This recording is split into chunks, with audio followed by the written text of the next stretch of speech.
Hey guys, JT here with a quick update on my ARRMA Granite 4x4. There's nothing wrong with the truck or anything. I'm actually just doing some minor maintenance and checking just smaller things, make sure everything's running fine. I've been actually running the car really hard.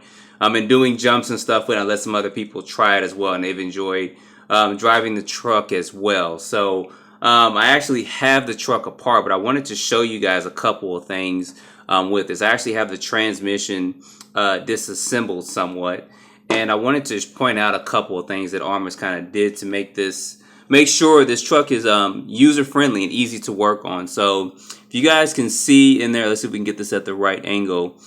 This one comes with a 14 tooth pinion gear in here, and the Senton comes with a 17, I believe. That's a 91 spur. So right off the bat, stock out the box, you're running with a 6.5 gear ratio. Now, some people may say that's kind of high, but I think ARRMA did that because you can just take this truck out and run pack after pack after pack after pack and not experience overheating problems. So, but with that said, I do want to try to keep this motor running, as new as I can. So what I do is I just take a little bit of bearing oil, and I'm going to put some here right there on the bushing on the motor on that side. And then I'm also going to put some here as well. Now you can take an air compressor or something and blow into one end of this to blow the dust out the other side of the motor to keep the inside of it clean. But once I have that in, I just kind of rotate this around just to let that oil kind of rotate inside of it. And then you want to go ahead and put a little bit on your bearings as well. So I'll just put like a little bit in here, and then also some on the other side as well. And you can do this maintenance for just about any car. You should do it anyway, just to kind of check to make sure your car is running fast and running good. So I'm going to put a little bit in here as well, since I already have this off. Go ahead and rotate that around. Now, with the way they have the gearing in here, this truck, and I'm pretty sure the Senton Granite is going to have the same setup as well. You can put a 14, a 15, 17, and a 27 tooth pinion gear in here. So with that, you just actually unscrew the two screws in here, put it in its position, actually screw it in, put the pinion gear on, and it sets the actual proper mesh for you right there. So that is an actual plus there, because it keeps you from people having to get their gear mesh correct. Sometimes people use paper and stuff like that, but sometimes they use that paper method, and it's not always the best for them to use it, because some people still, that I even know personally, can't get that mesh right, and they end up messing it up and their gear mesh is too tight. So anyway, got that on. I'm leaving the stock 14 pinion gear in there. At some point in time, I'll probably upgrade and put the 15 or maybe even a 17 tooth pinion gear in here as well. So I'm going to get these screws screwed in real quick. Okay, so I went ahead, I got the 3 screws in here, and I just rotate this. Everything is fine. No issues or problems there with that.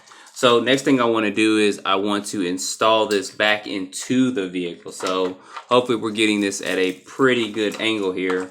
And it's pretty easy to set this back in. You just actually align these up. There's 2 grooves down in the bottom of this. You want to line these up with it. So I'll go ahead and first make sure I have this settled in here straight. And then you want to go ahead and push back. Lucky for me, I had everything lined up even with the drive shaft stuff. So that kind of snapped right in. You guys kind of heard that snap as well. So that is fine. Now, to get the rest of this back together, there's only one screw you really need to actually remove this out, other than pulling this up and pushing this forward. And that's a screw that goes in the bottom of here. So what you want to do is take this and slide this. I think I got my motor wire caught up in there real quick. Let me adjust this real quick. Okay, I had one of my motor wires, one of these, actually caught up underneath the motor when I was trying to slide that in and show that to you guys. But what I was trying to state here is that you just take this. This is part of the battery strap and also part of the chassis. You just want to push and slide that back in. You won't hear a snapping noise or anything, but you'll know it'll be in there securely. Now, there's one thing I do want to point out, is that ARRMA does give you this slipper clutch adjustment tool, and you can also use this on your tires and wheels to remove this. So it's kind of a 3-in-1 tool, because there's another in there as well. So to adjust your slipper clutch, you guys know when I first got this kick, I had to tighten the slipper clutch up some because it was kind of loose. You just want to put that on. Now, most people, they usually use pliers and they try to push it forward. Do as ARRMA says, put that on, and then just actually, you see how that rotates, you know, left and right. If you guys can see that, let's see. You want to hold the tires and wheels. Now I have the slipper clutch pretty tight, and you just want to kind of rotate this forward. And to loosen it up, you actually want to do that and go backwards with it, and to loosen it up. It did loosen up just a little bit, so tighten it back up. So this tool makes it fairly easy to work on this car. So that is a good thing. And then of course for the drive shaft, you guys know that this is spring launched. So this thick end is going to go towards the rear and this thin end is going to go towards the front, because you do have to slide this up in here. So what you want to do is, I'm just going to push these wires out the way just a little bit. I'm going to find where the groove is for that. I'm going to push that in, push that there, bam.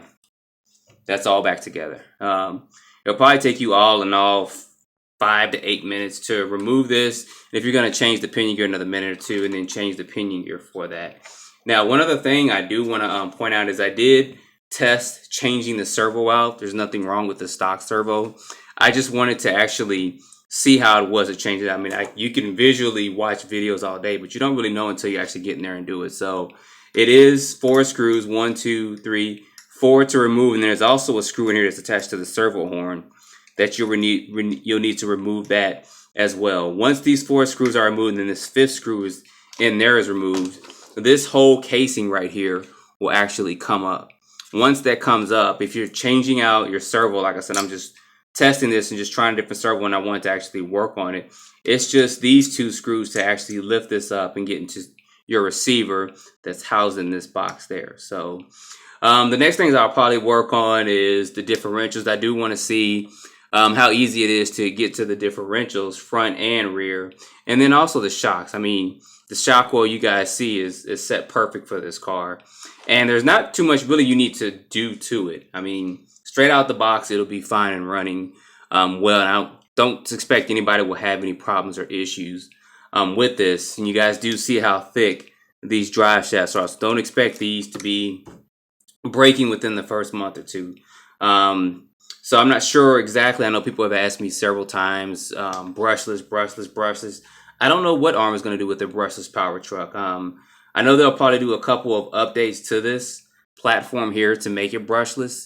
But we'll have to see, because this has 48 pitch gears in it. I'm pretty sure they'll probably put 32 pitch gears if they do, or when they do a brushless model. But this platform right here, you can probably do a lot of things to it. I mean, one of my thoughts is making this actually into a stadium truck, getting the stadium truck body they have and putting that on here, and some smaller tires and wheels. You can probably make this into a buggy platform, which would be great because there aren't really any 10 scale buggies out there, especially 10 scale buggies that can use a regular lipo. Most of them use saddle packs or, or shorty packs and stuff, which is fine for racing and stuff. But, you have to think about the bashers too, because regardless of what everybody says, the bashers are about 70% of the hobby, give or take 5 or 10%. The racers and stuff, that's fine, but the bashers are the ones that, like us, that go out and we run cars and stuff. And it's nothing against races or anything. Racing is great as well. I race myself.